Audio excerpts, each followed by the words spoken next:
নমস্কার, শেফালির রসনা রান্নাঘরে আজকে আমি বানাবো মুচমুচে ধনেপাতার পকোড়া। এখানে এক আঁটি বেশ লম্বা লম্বা ধনেপাতা নিয়েছি। ধনেপাতাগুলো গোড়া থেকে প্রায় 2 ইঞ্চি মতন কেটে বাদ দিয়ে দিয়েছি। তারপর ভালো করে ধুয়ে জলটা ঝেড়ে নিয়েছি, কারণ জল থাকলে পকোড়া মুচমুচে হবে না।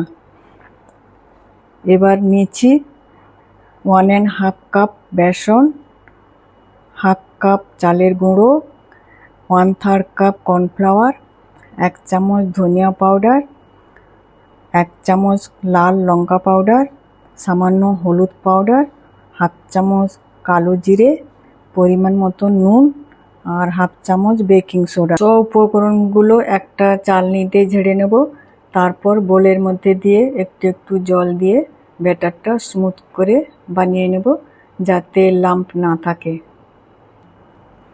এবার ব্যাটারটা আমার হয়ে গেছে স্মুথলি, বেশি পাতলাও না বেশি ঘনও না। আমি কিছুক্ষণ রেখে দেব।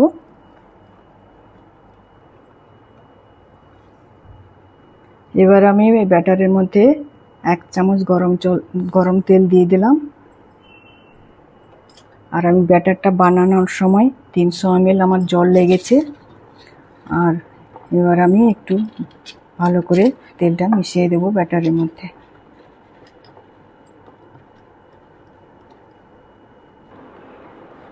এবার আমি একটা ফ্রাই প্যান নিয়েছি, ওর মধ্যে বেশি করে তেল দিয়েছি, কারণ পকোড়াগুলো ডিপ ফ্রাই করতে হবে। এবার আমি ধনেপাতার ডাঁটাগুলো 3-4টে ডাঁটা নিয়ে ব্যাটারের মধ্যে ডিপ করব।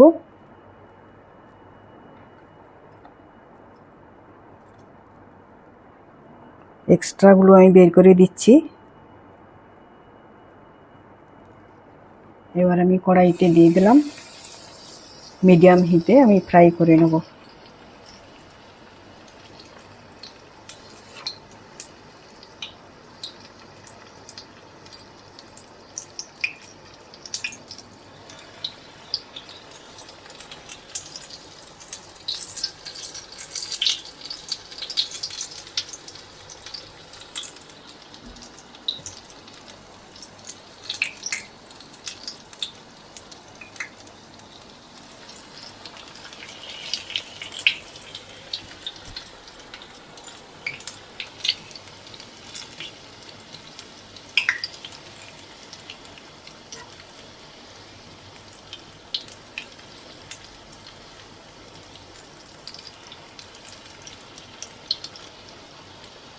তেলটা বেশি গরম হবে না, তাহলে পুড়ে যাবে।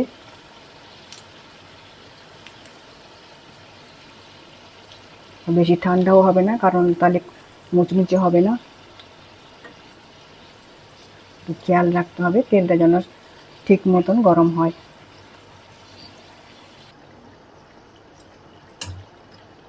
এবার ভাজা হয়ে গেছে, আমি তুলে নিলাম, দিয়ে টিস্যু পেপারে রেখে দিচ্ছি।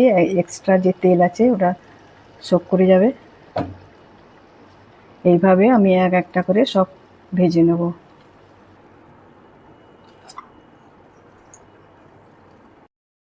এবার সবগুলো পকোড়া ভেজে নিয়েছি। চায়ের সঙ্গে বা খিচুড়ির সঙ্গে পরিবেশনের জন্য রেডি। আশা করি ভালো লাগবে। অবশ্যই লাইক সাবস্ক্রাইব করতে ভুলবেন না। Thank you.